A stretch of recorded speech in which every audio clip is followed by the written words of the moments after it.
Happy 4th of July. Okay, hope we're on the air. Um, I know it says in my video that it's not from 10:30 to 11, but I'm going to make it 10 o'clock because I want to reach as much of the audience as I can um, before they go out for the day. So it's Saturday, it's the 4th of July, and happy 4th of July. And I hope you are celebrating safely.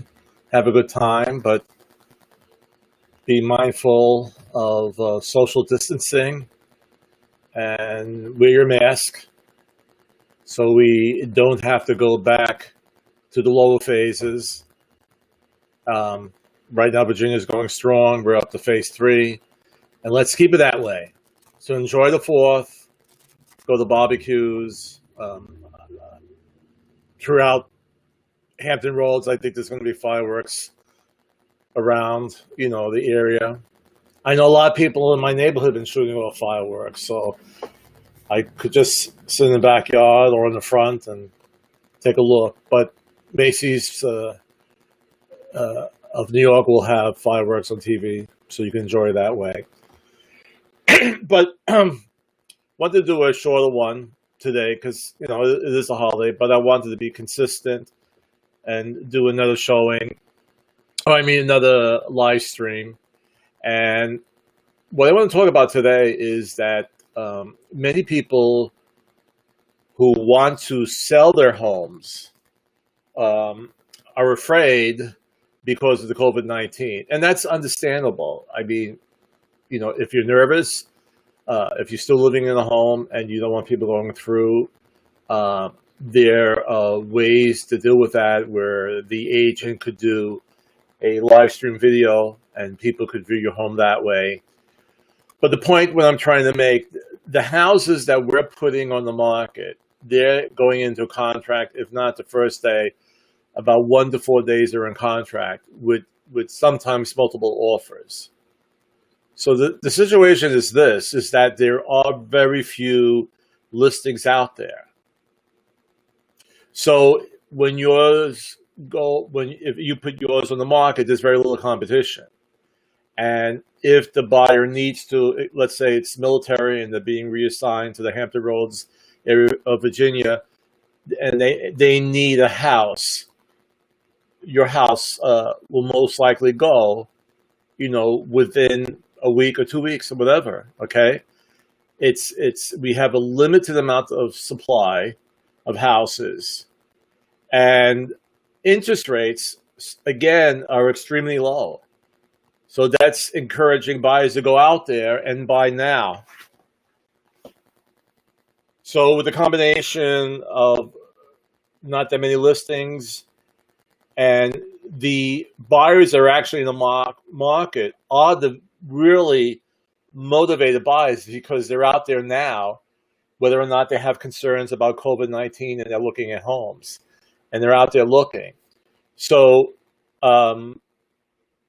if you thought about putting your house on the market and you had some concerns, and again, this is a personal thing. I don't want to say, then do it and don't worry about it. And, there's all safety issues going on right now.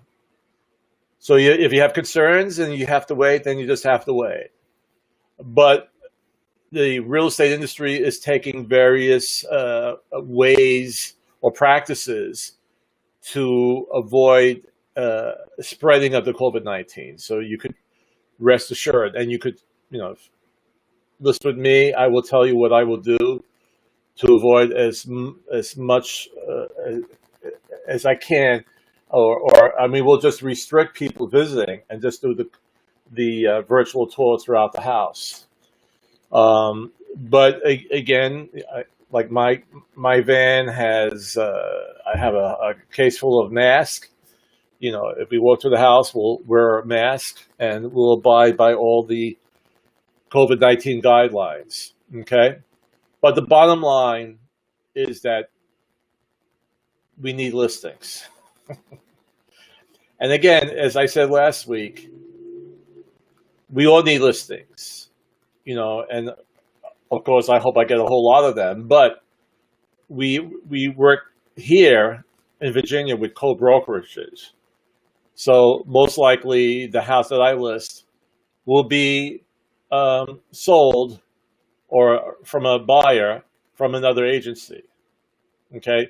I would say about 90%, if not even higher, of the homes that are listed are going to be sold or purchased with a buyer from another agency. And just all around, I have a person looking for a $250,000 house in Newport News. It's tough right now. It's a tough time. So that's one thing I wanted to bring up today and talk about, is that the real need of listings. And if you put it on the market, if it's priced correctly, and that's what I talked about last week, it will sell. It definitely will sell. Unless there's something really horrifically wrong with it, But if it's priced correctly, it would go. And again, keep in mind, the buyers that are out there, they're not just, well, let me just see how it is, and I'll go out there, and then I'll look, and then maybe I'll wait another 3 months. I'll do it around the holidays. I'll wait to the new year. But the ones that are out there now, they are definitely buyers, very motivated buyers. Okay. And again, to reiterate what I talked about last week about pricing. Pricing is not easy. And I've been doing real estate now for 25 plus years. I started off first in Brooklyn, New York, where I did it. I was a high school teacher for 21 years, but in the afternoon I worked at a real estate agency. And in my role, I did a lot of rentals. But doing a rental in expensive Brooklyn is like selling a house here. I mean, maybe not as much of a commission, but a good commission. So, but two, when it comes to homes, and you think, it's easy getting the right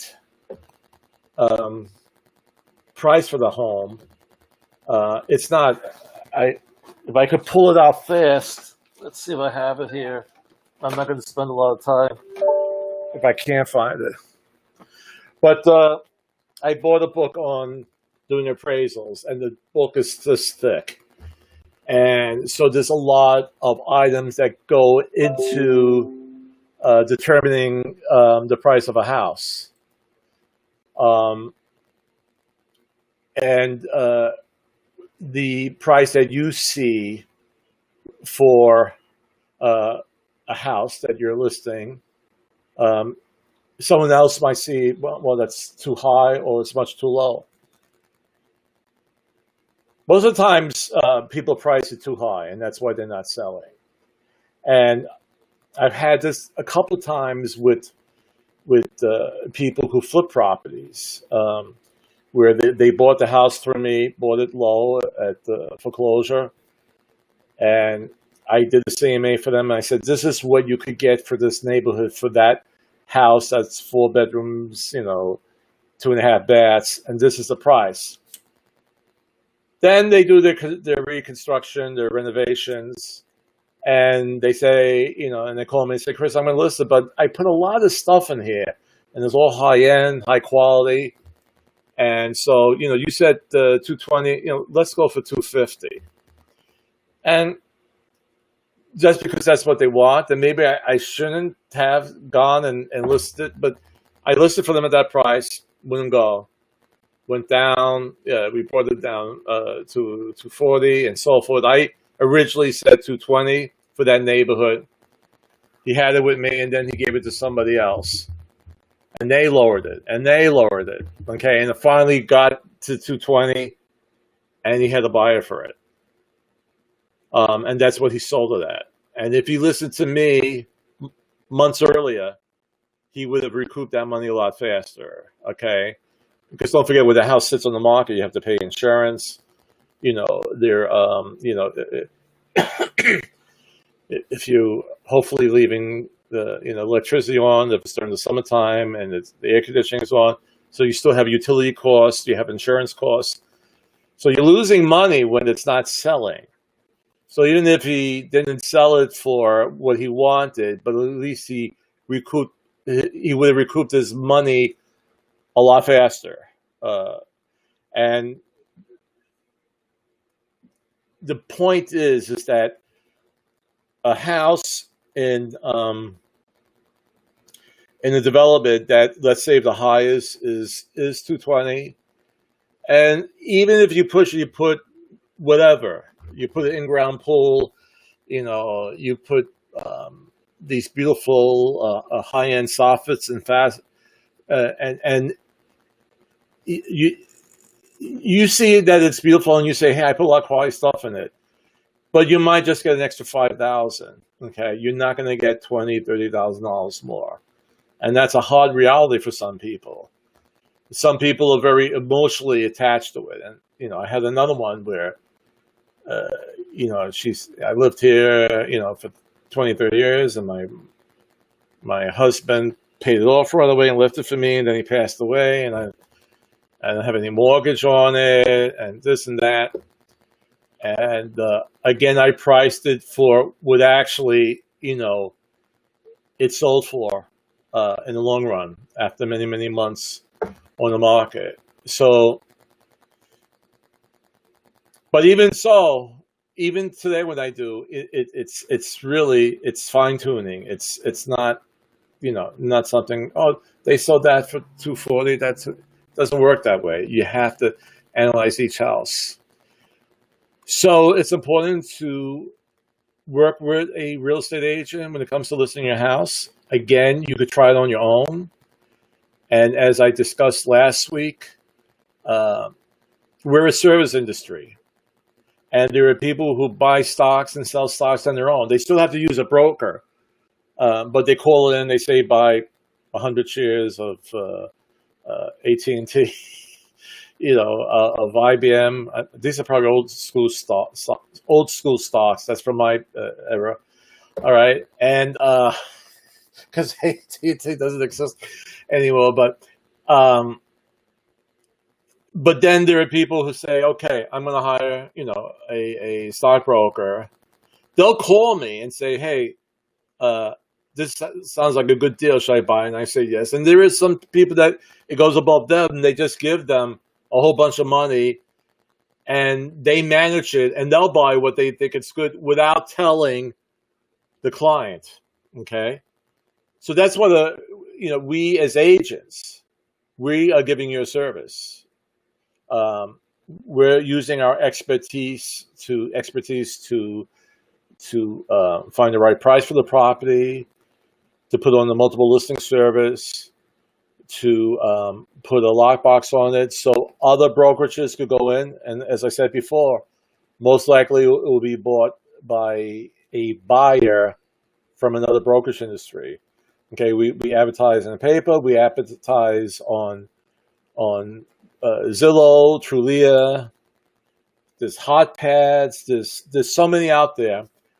Of course, it's on the multiple listing service, and then I do my own personal marketing itself, mostly via internet and social media, which is basically now 90% or higher homes are discovered via internet marketing or social media marketing, and that's what I do. And I love doing that type of stuff. Love making videos. As you can see, I'm live streaming right now. In a few days, we should get a report from RAIN, which is our local multiple listing service. A newsletter came out, but I'm probably will get statistics during the week. And let me make sure I could do this correctly. Again, I'm kind of new at this software I'm using now.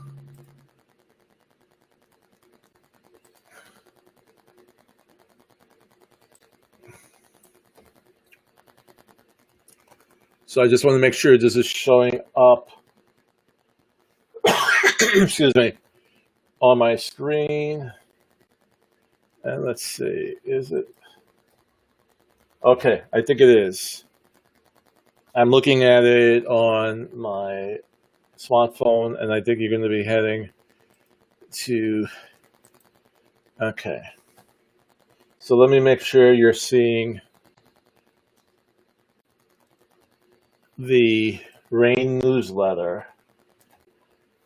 Okay.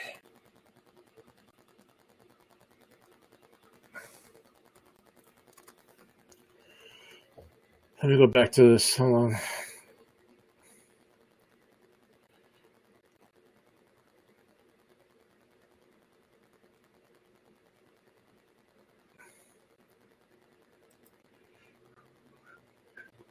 Okay.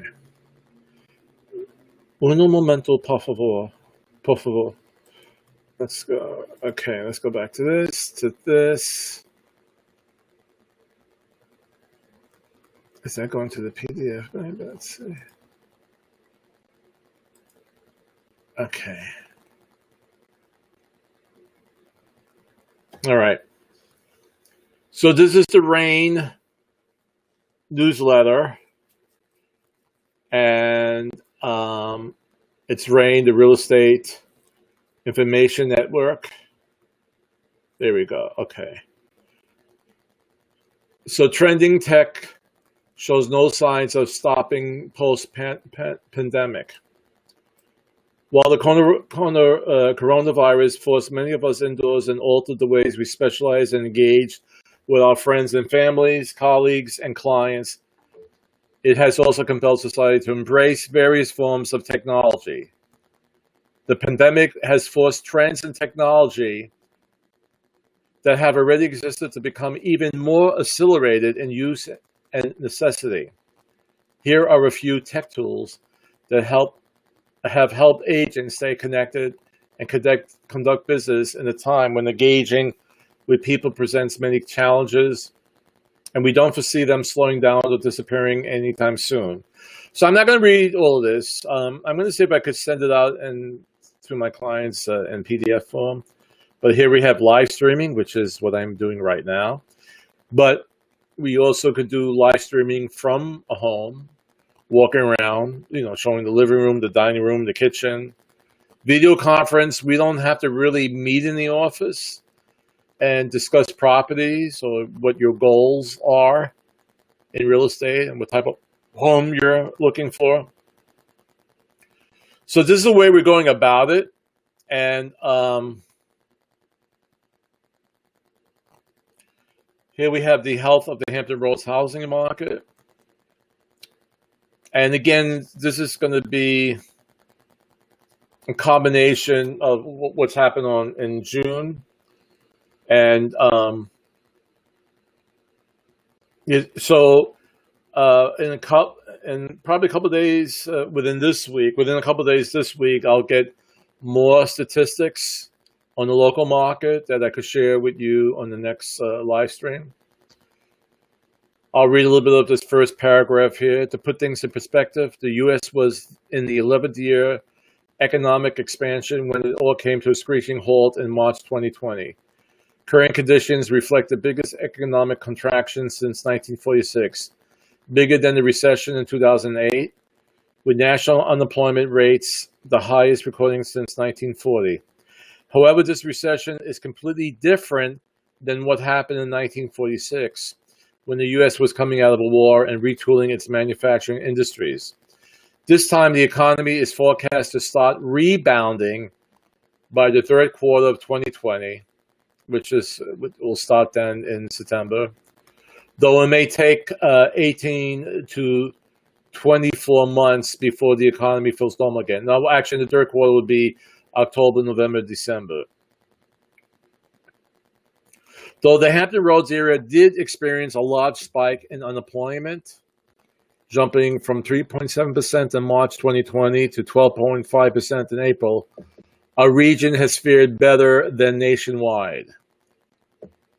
Now, again, the biggest plus that we have in Hampton Roads is that we have the military here, and they have not lost jobs. I'm assuming. Well, that's a good question. If that would fall under, if many military personnel would be let go, would that affect the unemployment rate? Probably not.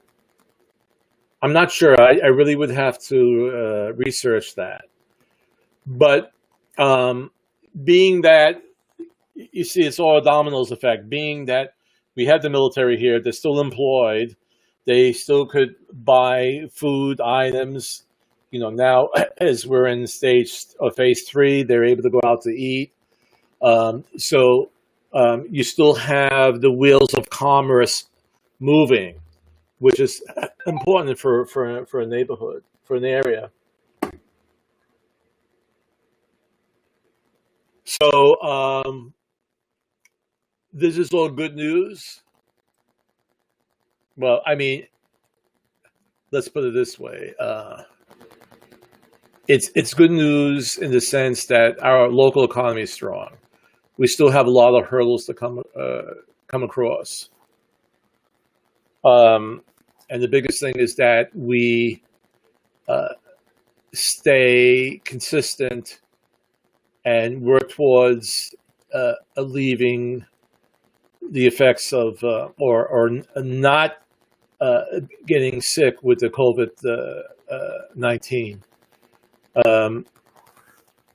If we go back into it, and many other states have went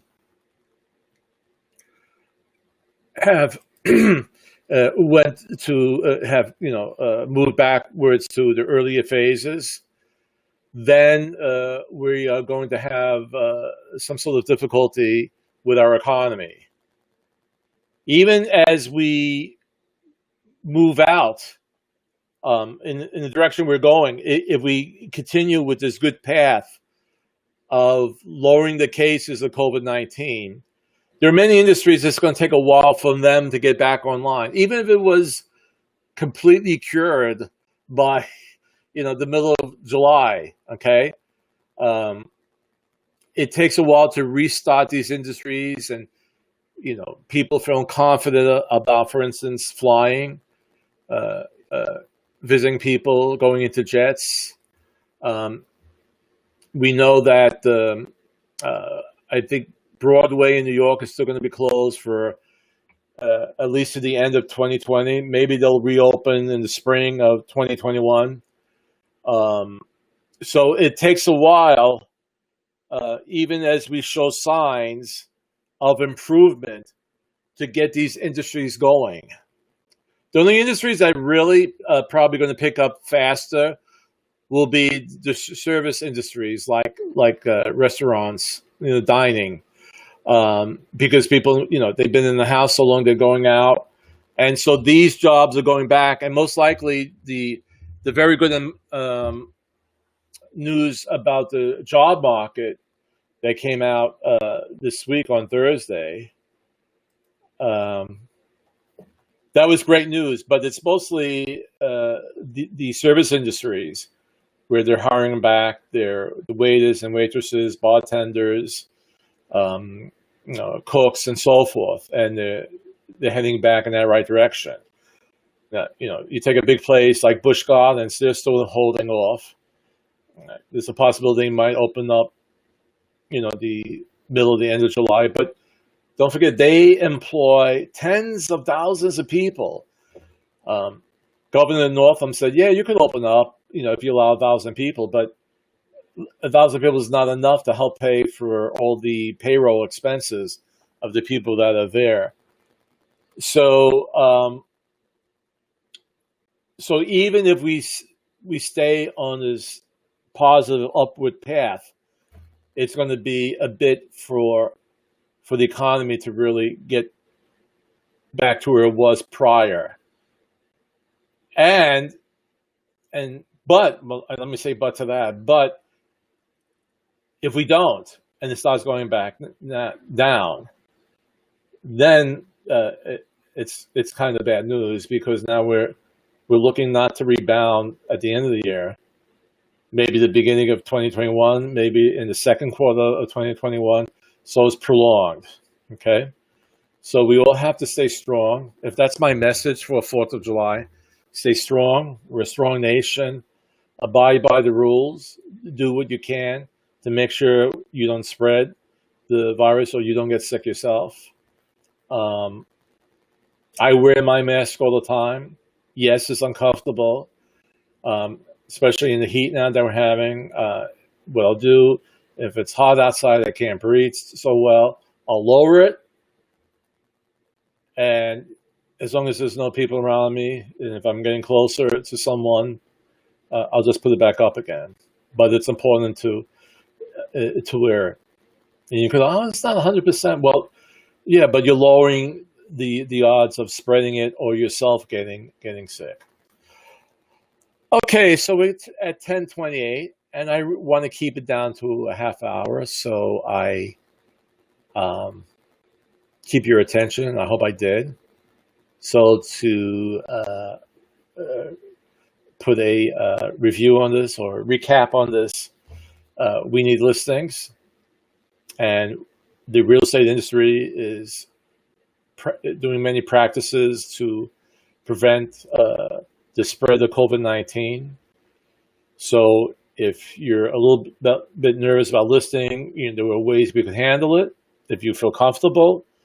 But if you put it on the market and it's priced correctly, it will sell.